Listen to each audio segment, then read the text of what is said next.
my name is Vedant Nahar. My name is Ankit Machurla. My name is Lucas Walsh. And I'm the CEO, CTO, CMO, MedAlert. MedAlert.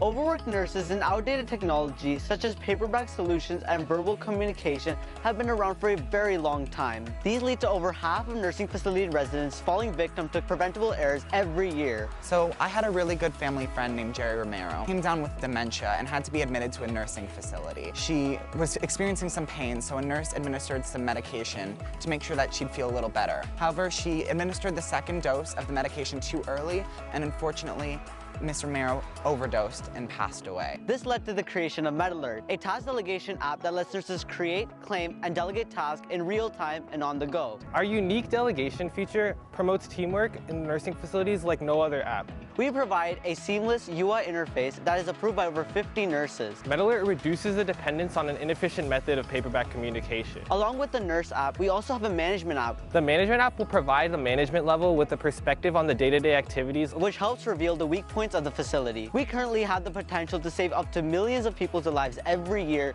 through our delegation app. With nurses being able to create, claim, and delegate tasks, nurses will be able to adapt to clinical situations quickly and efficiently. Nurses are the unsung heroes of this pandemic, and we want to help them save American lives by making their life easier.